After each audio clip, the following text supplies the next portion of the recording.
तो और भाई लोग कैसे हो आप सब लोग मेरे यार। तो इस एपिसोड की शुरुआत वहीं से होता है जहां से कि पिछला एपिसोड खत्म हुआ था। पिछले एपिसोड में हम सभी लोगों ने देखा था कि किनले ने शुइजिंग के ऊपर एक बहुत ही पावरफुल अटैक कर दिया था, जिसकी वजह से शुइजिंग बहुत ही बुरी तरीके से जख्मी होकर जमीन पर आकर गिर गया था। जिसके बाद किनले नीचे आकर उससे कहा था, शुइजिंग तुम हार चुके हो। तो अब हमें इस एपिसोड के शुरुआत में दिखाया जाता है शुइजिंग किनले को बोलती है, ये नामुमकिन है, आखिरकार तुमने इसे कैसे किया। और तभी वो किनले के माथे पर एक निशान को देखती है, जिसे देखते हुए बोलती है, ये निशान, इसका मतलब तुमने इमॉर्टल वर्शिप ऑर्डर को इस्तेमाल किया है। अब तुम सच में इन और यांग प्लस इमॉर्टल हो, एक ड्यूल फिजिक्स कल्टिवेटर। किनले बोलता है, हाँ बिल्कुल, जब भी मैं अपनी पूरी स्पिरिचुअल एनर्जी को इस्तेमाल करता हूँ ये निशान दिखाई देता है। शुइजिंग, अब हम दोनों के बीच के ये लड़ाई यहीं पर खत्म होता है। ये बोलने के बाद किनले शुइजिंग के ऊपर अटैक करके उसको पूरी तरीके से जान से मार देता है। जिसके बाद वो तुरंत ही सेकंड ब्रदर के पास पहुंच जाता है और फिर दोनों मिलकर पूरे के पूरे रुई इमॉर्टल एलायंस पर आग लगा देता है। जिसके बाद हमें बताया जाता है कि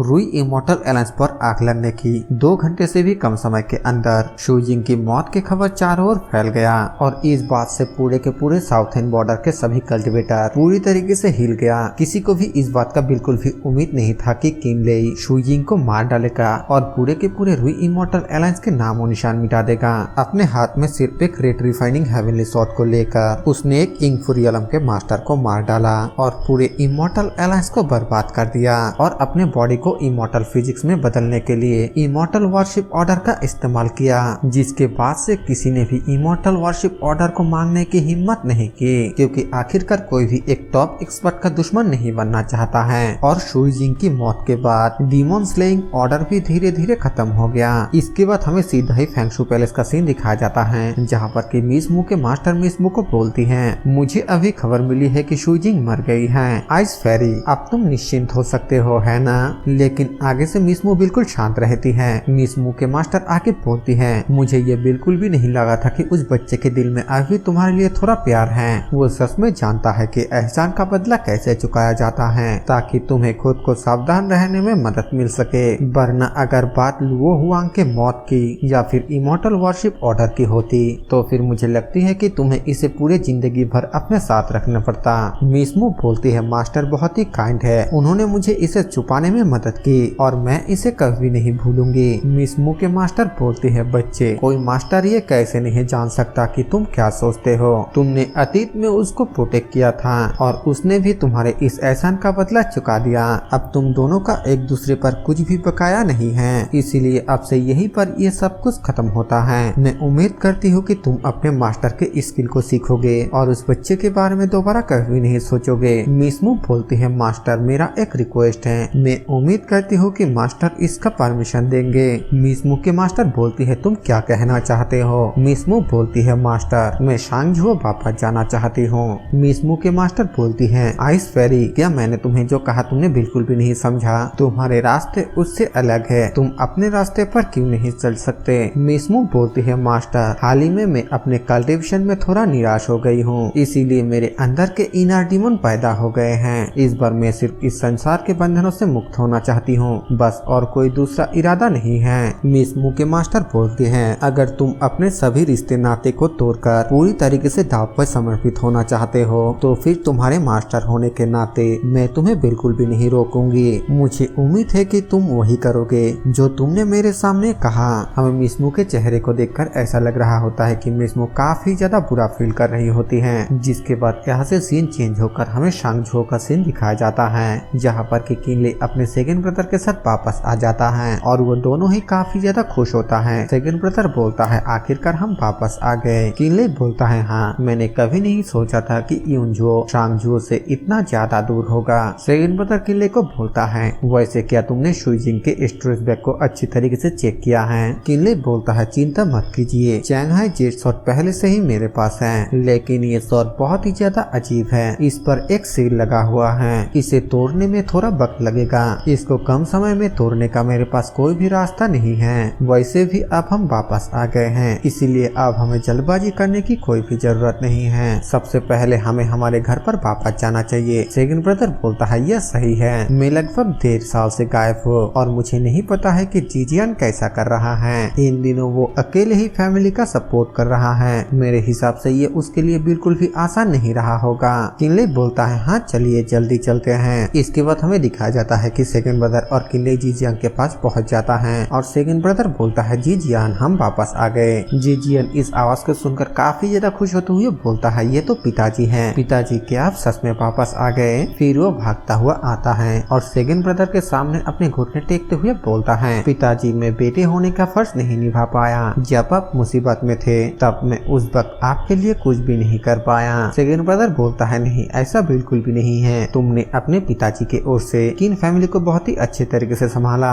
और ये तुम्हारे लिए काफी ज्यादा मुश्किल रहा होगा और मैं इसी बात से काफी ज्यादा खुश हूँ। तभी जीजियन किनले को ग्रीट करते हुए बोलता है चाचा जी आपका भतीजा पिताजी को ढूंढ निकालने के लिए आपको शुक्रिया कहता है। किनले बोलता है बेवकूफ लड़के तुम्हें इतना ज्यादा पोलाइट होने की कोई भी जरूरत नहीं है। हम सभी एक ही परिवार के हैं। भविष्य में ऐसा कभी मत कहना। सेकंड ब्रदर बोलता है लिटिल ले इस बार हम सब फिर से एक साथ हो गए हैं। ये कहा जा सकता है कि किन फैमिली ने अपने अतीत के शांति को वापस हासिल कर लिया है। वैसे तुम्हारे बारे में क्या? फ्यूचर के लिए तुम्हारा क्या प्लान है? किनले एक चैन का सांस लेते हुए बोलता है इस बार लौटने के बाद मुझे घर के गर्मी फिर से एहसास हुआ लेकिन मैं जितना ज्यादा खुश हूँ मैं अंदर से उतना ही ज्यादा डरा हुआ हूँ। जो कोई भी दाव की कल्टीवेट करता है वो इमॉर्टल बनना चाहता है लेकिन फिर भी जीवन का अंत अभी भी है। पलक झपकते ही जीजियन इतना बड़ा हो गया है। अगर अब हम और देर करेंगे तो फिर मुझे डर है। सेकंड ब्रदर बोलता है सच में इमॉर्टलिटी को खोजना बेकार हो जाएगा। तुम और मैं बिल्कुल एक जैसा ही सोचते हैं। किनले सेकंड ब्रदर से पूछता है क्या ऐसा पॉसिबल हो सकता है कि सेकंड ब्रदर का भी कोई प्लान हो? सेकंड ब्रदर बोलता है मैं शांगझो छोड़ना चाहता हूँ और जीजियन को डोंगझो लेकर जाना चाहता हूँ। किनले बोलता है कि आप किन क्लैन के एंसेस्टर को ढूंढना चाहते हैं। सेकंड ब्रदर बोलता है हाँ ये सच है। जैसा कि तुमने कहा है अगर किन फैमिली को बनाए रखना है तो फिर किसी को इमॉर्टलिटी के पाथ पर चलना होगा।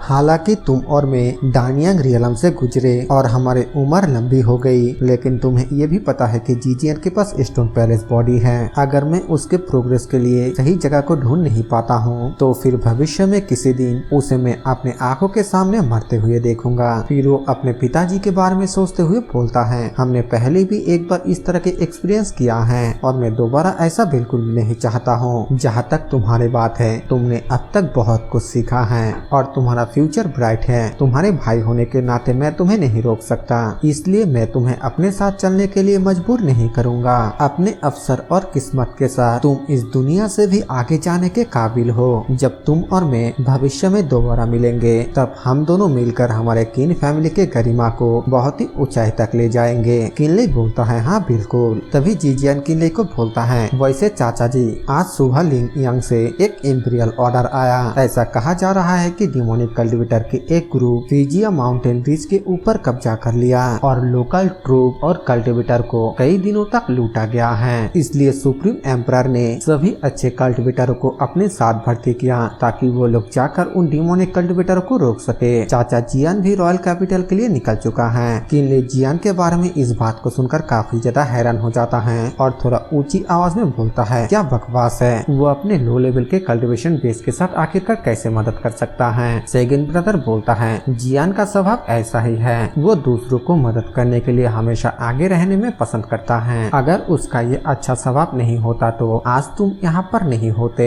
किनले बोलता है ऐसा लगता है कि मुझे भी लिंग यांग जाना चाहिए। इसके बाद हमें कुछ दिनों बाद लिंग यांग एम्पीरियल कैपिटल का सीन दिखाया जाता है जहाँ पर कि किनले रास्ते से चलते हुए अपने पुराने दुश्मनों के बारे में याद करते हुए बोलता है ये जगह हमेशा मेरी पुराने बातों को याद दिलाता है। मुझे नहीं पता है कि आखिरकार वो अब कैसी है लेकिन डीमन लॉर्ड लिंग यू के साथ मुझे लगता है कि उसका जख्म अब तक ठीक हो चुकी होगी। तभी वहाँ पर किनले के पीछे कोई आकर बोलता है मिस्टर किन मैंने तुम्हें काफी लंबे समय से नहीं देखा है। किनले जब पीछे की ओर घूमकर देखता है तो वो मिस मू के दादाजी होता है। किनले बोलता है एल्डर मू हमें एक दूसरे को देखे हुए काफी लंबे वक्त गुजर चुका है। मिस मू के दादाजी किनले से पूछता है जब तुम शांगझो लौटे तब तुमने मुझे क्यों नहीं बताया। किनले बोलता है मुझे घर वापस आए काफी लंबा वक्त हो गया है इसीलिए ये तो आम सी बात है कि ऐसे बहुत से काम हैं जिससे मुझे निपटना था। कुछ दिनों बाद मैं अपना रिस्पेक्ट देने के लिए शांग युवान जाऊंगा। जो सुनने के बाद मिस मू के दादाजी हंसते हुए बोलता है मिस्टर किन तो बहुत ही ज्यादा पोलाइट है। चलो साथ मिलकर पैलेस पर चलते हैं। यूरन को ज्यादा देर तक इंतजार ना करने दे। इस बात को सुनकर किनले काफी ज्यादा हैरानी के साथ बोलता है, यूरान क्या मिस मू भी वापस आ चुकी है? मिस मू के दादाजी बोलता है, ये तो आम सी बात है, शांगझो अब केओस में है, वो भी इसी राज्य का नागरिक है, इसीलिए उसे भी रॉयल कोर्ट की मदद करनी चाहिए। किनले बोलता है, हाँ ये बात तो सच है, लेकिन मैं यहाँ पर अपनी एक दोस्त की तलाश में आया हूँ, तो अगर मैं ऐसे ही पैलेस में जाऊँ। तभी मिस मू के दादाजी बोलता है, तब कैसा होगा कि तुम एक लेटर लिखो, तब मू फैमिली की ओर से हमारे लोग तुम्हारे दोस्त को ढूंढने में मदद करेगा और तुम्हारे लेटर को देखकर तुम्हारे दोस्त समझ जाएगा कि ये तुम ही हो। किनले बोलता है, फिर मैं एल्डर मू को थोड़ा परेशान करूंगा। मिस मू के दादाजी बोलता है, इसके बारे में बात मत करो, मैं तुम्हारे लिए इतना तो कर ही सकता हूँ। इसके बाद यहाँ से सीन चेंज होकर हमें इंपीरियल पैलेस के मेन हॉल का सीन दिखाया जाता है, जहाँ पर कि वो दोनों मिस मू के साथ पहुँच चुका है और वो तीनों वहाँ पर पहुँचने के बाद सुप्रीम एम्परर को ग्रीट करता है। सुप्रीम एम्परर बोलता है, आप लोगों को पोलाइट होने की कोई भी जरूरत नहीं है, मुझे यकीन है कि आप सभी लोगों ने लिंगनान के इस हालातों के बारे में सुना होगा।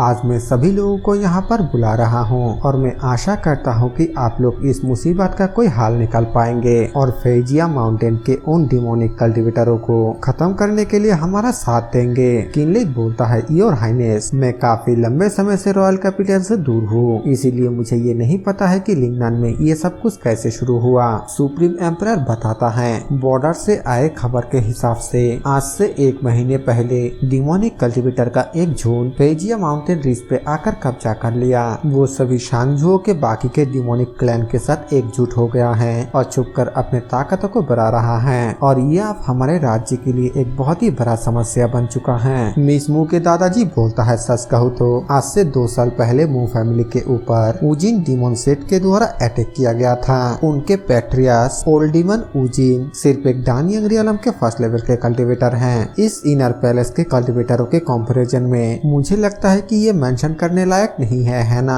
सुप्रीम एम्परर बोलता है, दरअसल उजिन डिमन सेट भी इस ग्रुप के साथ शामिल हो चुका है, लेकिन कुछ इस तरह सिर्फ 2 सालों के अंदर ओल्डिमन उजिन ने अपने कल्टिवेशन को डानियंग रियलम के लेवल 6 तक पहुंचा दिया है। दूसरे बड़े और छोटे डिमोन सेट के लोग बहुत तेजी के साथ अपने कल्टिवेशन लेवल को बढ़ा रहा है। इम्प्रूवमेंट के ये स्पीड सच में अनबिलीवेबल है। किनले बोलता है, क्या सुप्रीम एम्परर का क्या मतलब है? क्या इन ग्रुप के पीछे कोई और भी दूसरे इविल ग्रुप हैं? सुप्रीम एम्परर बोलता है, ऐसा ही महसूस होता है। अगर किसी ने जानबूझकर ऐसा नहीं किया है तो फिर ये डिमोनिक कल्टिवेटर जो आमतौर पर अच्छे से एक दूसरे के साथ बात भी नहीं करते हैं, तो फिर वो एक साथ इस तरीके से ग्रुप बनाकर काम कैसे कर सकता है? फिर सुप्रीम एम्परर कुछ स्क्रॉलों को बाहर निकालते हुए बोलता है, ये वो सभी खबर हैं जिसके बारे में इनर पैलेस के कल्टिवेटरों को कुछ ही दिनों पहले पता चला। आप लोग इसे खोलकर देख सकते हैं। वो तीनों ही उन स्क्रॉलों को देखकर काफी ज्यादा हैरान हो जाता है और मिस मू हैरानी के साथ बोलती है, 5 शहर दुश्मनों के हाथों चला गया है और शहर के ग्रेट माउंटेन को हटा दिया गया है। नहीं, ये बहुत ही ज्यादा अजीब है। डोंकियन रियलम के कल्टिवेटरों के अलावा पहाड़ों को हिलाने और दोबारा बनाने की इस एबिलिटी को हासिल करने के लिए ये सिर्फ गुजन रियलम के हजारों कल्टिवेटर के साथ ही मुमकिन है। मैं यहाँ पर आप लोगों को बता देता हूँ कि डोंकियन रियलम कल्टिवेशन के 7वें रियलम पर आता है, यानी कि लुओ के मास्टर डिमोन लॉर्ड लियो जिस रियलम पर है उससे भी 2 रियलम ज्यादा। मिस मू आगे बोलती है, वरना इतने कम समय में ऐसा करना मुमकिन नहीं होगा। और तभी मिस मू अचानक और भी ज्यादा हैरान होते हुए बोलती है, क्या ऐसा हो सकता है कि डिमन कल्टिवेटरों ने 5 माउंटेन और 5 सिटी के ऊपर कब्जा कर लिया है और आयरन ड्रॉप रिवर फॉर्मेशन को क्रिएट किया है? तभी सुप्रीम एम्परर बोलता है, आइस एम्परर बहुत ही ज्यादा बुद्धिमान है, बिल्कुल यही हुआ है। उनके एक्शन को देखते हुए ये साफ है कि वो लोग शांगझो के ऊपर कब्जा करना चाहता है। फिर वो सभी को बोलता है, शांगझो स्टेट हमारा है, इससे कोई भी फर्क नहीं पड़ता है कि पास्ट में आपस में हम लोगों की कितनी शिकायतें था। अभी के लिए हम लोगों को इसे अलग रख देना चाहिए। सभी दुश्मनियों को भुलाकर हम सभी को आपस में मिलकर उन डिमोनिक कल्टिवेटरों को खत्म कर देना चाहिए। मिस मू के दादाजी बोलता है, हाँ ऐसा ही होना चाहिए, हम सब सहमत हैं। सुप्रीम एम्परर बोलता है, अगर ऐसा है तो फिर मैं अब एक सीक्रेट ऑर्डर को जारी करूंगा। मू याओयांग हमारे इस आर्मी के कमांडर होगा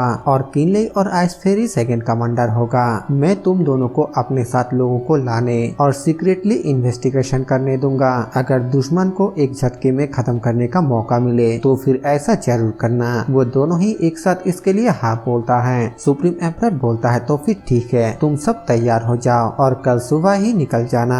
इसके बाद वो सभी लोग यहाँ से चला जाता है और फिर थोड़ी देर बाद सुप्रीम एम्परर के पास एक बंदा आकर बोलता है, योर हाइनेस, क्या ये थोड़ा गलत नहीं होगा? सुप्रीम एम्परर उस बंदे से पूछता है, आखिरकार तुम्हारे कहने का क्या मतलब है? वो बंदा बोलता है, शांगझू में किनले का रेपुटेशन बहुत ही हाई है और मुझे डर है कि वो भविष्य में सुप्रीम एम्परर से भी आगे निकल जाएगा। सुप्रीम एम्परर बोलता है, इसमें मैं कुछ भी नहीं कर सकता। दरअसल मैं ऐसा करना नहीं चाहता था। किसने सोचा था कि किनले टेलीपोर्टेशन फॉर्मेशन के अंदर जाकर एक इंग फुडियलम का मास्टर बनकर वापस आएगा और मू फैमिली के उस छोटे से लड़की को भी फैंगशु पैलेस में जाने का मौका मिला और उसके कल्टीवेशन भी किसी भी तरीके से किनले से कम नहीं है। वो बंदा एम्परर को कुछ बोलने जाता है लेकिन एम्परर बोलता है, अब जबकि शांगझू खतरे में है, गिरे हुए घोंसले के नीचे कोई भी अंडा बरकरार नहीं है। अब सिर्फ अपने के बारे में सोचने का वक्त नहीं रहा। मैं मानता हूँ वो जमाना जब शांगझू में सिर्फ एक ही इंग फुडियलम का कल्टीवेटर था, वो जमाना अब बीत गया। अब ये नए जमाने का शुरुआत है, एक नया एरा। सुप्रीम एम्परर के इसी बात के साथ ये वाला एपिसोड यहीं पर खत्म हो जाता है। वीडियो पसंद आए तो वीडियो को लाइक कर देना, चैनल पर नए हो तो सब्सक्राइब कर देना। मैं मिलूंगा आप सभी से एक और नए वीडियो के साथ, तब तक के लिए बाय बाय।